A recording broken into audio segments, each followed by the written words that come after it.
Hello my friends, and welcome back to the rabbit hole, and welcome to another episode of Speed Reviews, this time all Asian beauty.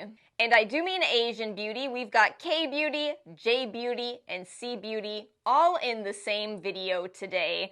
As always, timestamps and links are in the description box below. I'm covering skincare, I'm covering makeup, I'm covering quite a lot of price points here. It's a little funny, actually. This is just something that happens with YouTubers where we're going to talk about something that is, let's just say up to $255 and then some $3 eyeliner. It's YouTube. You know, we want to give options at different price points. Hopefully it's a fun video. I do want to disclose the products that I received in PR.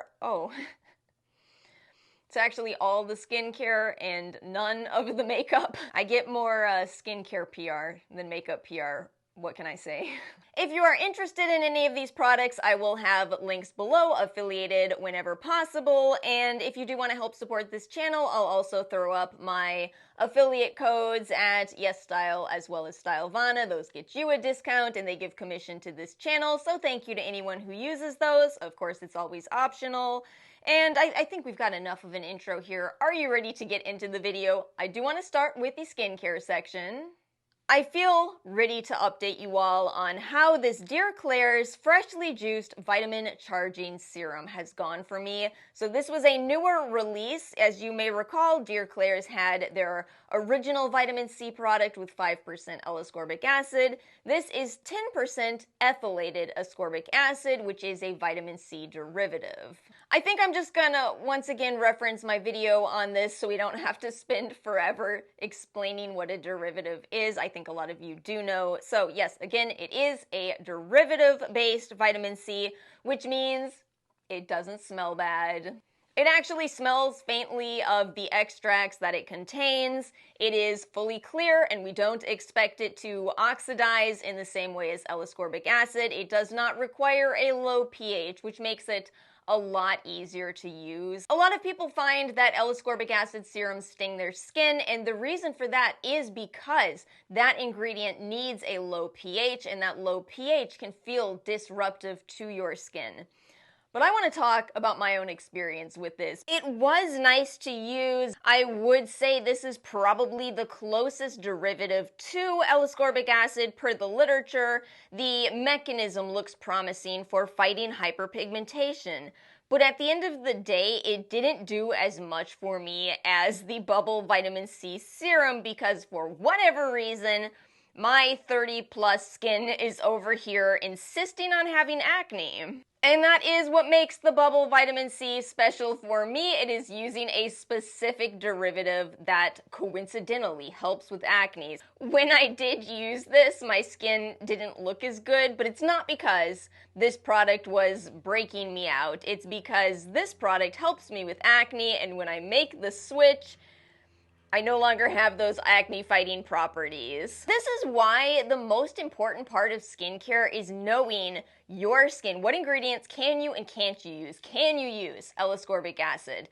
What are you targeting? Are you targeting hyperpigmentation or are you targeting acne? Because I know if you have acne, I know that is your top concern. Trust me, I know. So I kind of feel bad in that I can't rave about my experience with this because I guess what I'm saying is it's not a perfect fit for my skin type. And yet I fully can believe some people could love this. I fully believe that. It's just not going to be my favorite product because it's not using the ingredients that are optimal for me. Let's chat next about a moisturizer from SK-II. First of all, can I just say thank you so much for sending this over, SK-II. I love you. I do love you. You expensive though, but I've got some commentary on that. So, they sent me this. I was so excited to try this. I do have to say, I am currently testing Torridin. I do try to pay attention to, the quality of the way I'm testing something. I have only used this a few times so far because I feel, given how good my results have been from SK-II's facial treatment essence, I felt like if I just kind of started using this along with all of the Torridin products, I might get the wrong idea of Toradin. This might influence my opinion. Confounding variables, you see what I'm saying. So I've only tried it a few times. I think what we'll do is, after we finish this month, I think we're going to do a short review of the history of Who and then take the rest of the month off. It is hard for me to have some products I've spent more money on, but I'm not using them because I worry it could influence my review of something else. Yeah, that's painful. I gotta use up my SK2 essence at some point anyway. So based on just the few times I've used this so far, I am really blown away. I am blown away, and here's the thing. When you look at this ingredients list, it doesn't really look that impressive, does it? You know, niacinamide, panthenol, some people have mixed feelings on parabens. What is so special in this formula? Well, I believe it's the Pitera. And this is something that gets tricky because you see this ingredient, galactomyces ferment filtrate, you see that in quite a few different products, some under $10. But you always see on SK2's products that little asterisk, Pitera, because it's their own galactomyces ferment filtrate. And based on my results with SK2, which I do have a former video on, all I can say is whatever their galactomyces ferment filtrate really is, it is something special. I think it's important to keep in mind that we don't actually get that much information from that ingredients list. The fact that it says galactomyces ferment filtrate doesn't actually tell us that much. You've got at least 4 questions going on here. What kind of galactomyces? What is the quality of the galactomyces? How is it fermented? How is it filtered? And oh, how I think it varies. I do think SK2's is something special. Now again, this is a very expensive brand. I looked this up at US retailers and I saw you can get this from Dermstore for $255. However, I was poking around our favorite K-beauty retailers, and listen to this. Stylevana has this exact same product for about $150, and you can even get a smaller jar, 50 milliliters, from Yesstyle for about $100. Why is this so much more expensive at Western retailers? It's so much more expensive. And I admit to you, when I got this, I was thinking, well, I'm going to enjoy that, but it's out of my budget. Now that I've seen those other price points, that 3 weeks shipping with Stylevana, it's not sounding so bad, you know? So anyway, really impressed with this so far. Impressed because the few times I've used this, I've applied it at night. It's a little bit of a thicker cream. I've applied it at night, and I feel like, for me, what SK2 does is it fights hyperpigmentation. It evens my skin tone without actives. Now listen, I want to reiterate one more time, because it's true, if this is out of your budget, that's okay. There are plenty of good options at every price point for a fantastic skincare routine. But at the same time, I do have to admit that there are some more expensive products where I do understand the hype. I do understand very well, actually, why people love some of these more expensive products. So check out my video if you want more information on that. I'll still follow up further on this, but a little bit down the road. Just really wanted to share the price point discrepancy that I noticed. It surprised me. And then I do want to follow up on this Innisfree Appleseed Lip and Eye Makeup Remover. This was a product I requested from Stylevana. So if you saw the video in which I first tried this on, I really cut from that pretty quickly. That's because that was the first time that I ever tried this. And in editing, I just felt like I was way too enthusiastic on one use of this. In that original video, I was going, oh my gosh, this is exactly the same as Lancome's Bifacile. And I always try to reel it in when I see myself doing that because, you know, it's easy to get excited, but is it really the same as the long-beloved Lancome Bifacile? I'm back after using, well, you see I've used pretty much exclusively this for the past few weeks. And I actually feel like my first impression was, it was pretty accurate, actually. It was pretty accurate. This really is like Lancome's Bifacile. You can almost kind of see it. You see how Bifacile has 2 layers to it, so does this one. It is a little bit more milky looking for some reason. But let me contrast this to the Elemis White Flowers Eye and Lip Makeup Remover. I've had this for a very long time. I got this in PR ages ago. It's not my favorite to use because it just kind of leaves my skin feeling a little odd. But yeah, this is very different from that experience. This is a very nice makeup remover. It does remove all of my eyeshadow. That's something I really wanted to make sure to test before I gave you some strong statement about it. I feel excited to finally like a product from Innisfree because I have felt truthfully kind of underwhelmed by this brand. I really don't know why. Maybe they're just a brand that is geared more for oily skin. It could be something like that. Their green tea line, you know, it's real fine to me, but I'm never going to be the world's biggest green tea enthusiast because that ingredient does so much more for oily skin types. Anyway, I'm going off. This is all to tell you, I do really like this. I'm very happy with it. It works well, and it is a great price at Stylevana. Oh, y'all. How is everyone feeling? I saw that a lot of you also have this summer cold that seems to be going around. Whew, I am still sneezing. Still a sneezing mess over here. I hope you're all feeling better though. I'm feeling better, but the lingering sneezing and runny nose thing, ugh. Colds last too long. They last too long. I was gonna say this is kind of a skincare makeup hybrid, the Missha cushion, but I really do feel this is a lot more makeup. This cushion is SPF 50+, PA 3+, but in my opinion, it's makeup. I use it over a sunscreen. I do have to say, I like it, but it's somewhat jarring for me at the moment because it's surprisingly high coverage. And again, maybe I'm saying this because I've been over here testing out all of these skin tints. Ooh, there's some good ones. There's some good ones on the market right now. I'm waiting on the Maybelline, what is that skin? The Maybelline skin tint that everybody's raving about. Before I tell you all a $49 skin tint is amazing, let's see if Maybelline has something in store. Anyway, I digress. This is medium coverage. I want to say higher, but I think realistically it's light medium, but jarring when you've been using skin tints for a while. But anyway, I do really like this. I am shocked by how much I like this. I bought shade 21 and I was kind of worried about, I wasn't kind of worried. I was actually a bit of a nervous wreck over here going, I have no idea what shade I am in kbeauty. I have no idea.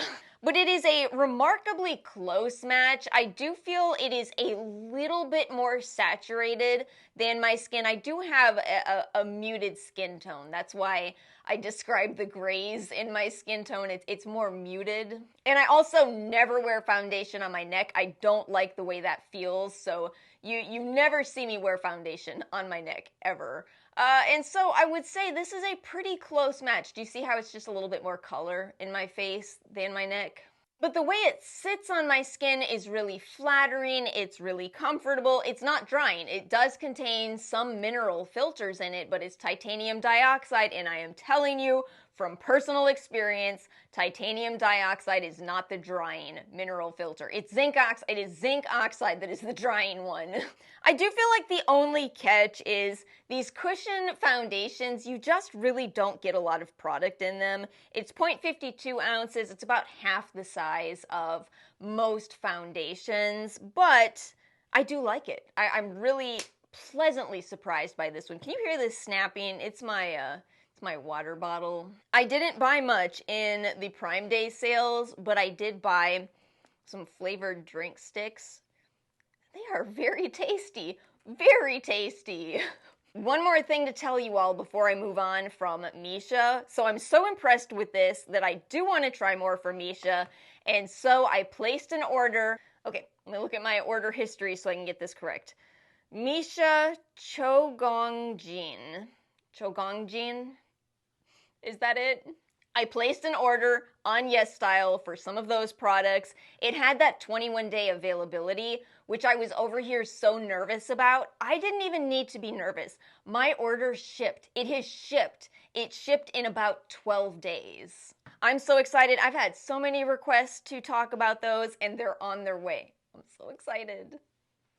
But let's end this video in a much more affordable direction. This is gonna blow your mind, because it blows my mind. I am absolutely over here. Anyway, in one of my past Yesstyle hauls, I talked about adding a $2 or $3 mascara to my order. It's a really good mascara if you like tubing. This is a tubing mascara. I'm not wearing this today because I don't like mixing tubing mascara with eyeshadow and eyeliner. I do like tubing mascara when I'm only using skincare, but it's a really good option and under $3. So I went back for more from this brand. This brand is called Pinkflash. I believe they are kbeauty. This is what I'm wearing today. All of what I'm wearing. I'm wearing the blush, the bronzer, the highlighter, the eyeshadows, this palette, and it is $6. It's so pigmented that I actually had to rein it in for today's look. I'm only wearing 2 of these eyeshadows right now, but I did a look with this deep red color in here and it was so intense.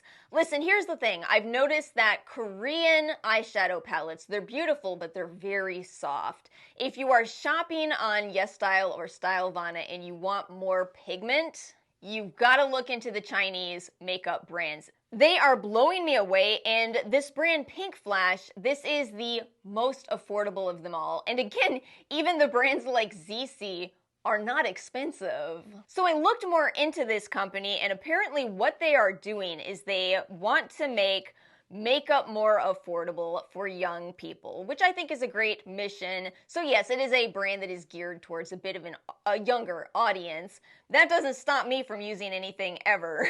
What are my eyelids going to object? No, this is for 18-year-olds. No, I'll have none of it. Well, sometimes. Sometimes it does, but that's thick formulas. This is a beautiful formula. There are a few things I will say. When I first got it, it did have kind of a strong smell to it, but it's aired out. The blush, bronzer, highlighter over here, it's a little hard to get your brush in these pans because they're tiny, but you can still work with them. I will say the highlighter in here, that one did kind of feel like it might be a pigment of my imagination. It's the least intense out of here. I like how I'm saying that, and it's still a good highlighter. And I bought one more product from this brand, this eyeliner right here, their Waterproof Easy Eyeliner. I bought this in brown because the logic in my head was if this brand is really this good, they will prove themselves with their brown eyeliner. Brown eyeliner, it tends to be patchy, it's a pain to work with. Really, the only one I've ever liked is Bobbi Brown's Longwear Gel Eyeliner in their brown shades, but that's expensive and it's a gel eyeliner, so you gotta be in the mood to work with the gel eyeliner. Not only is this it's a brush tip. A brush tip eyeliner for under $3, but also it's a good eyeliner. Let's see if I can draw a thicker one for you. How do they pull it off? How are they doing this? I will say it's a bit of a deep brown. Maybe that's part of the trick, and I will also say it's best to store it upside down. That's always true with brown eyeliners, but if you do, you get a good line from it. And I did look up their certifications. They are BPOM certified as well as COA certified, so that's nice to see. Yeah, amazing. I'm glad Yesstyle is carrying their makeup. And my friends, that brings us to the end of this speed reviews video. As always, let me know your thoughts in the comment section below. I hope you all are having a wonderful week and feeling better. If you enjoyed this video, make sure to like and subscribe, and I will see you all next time.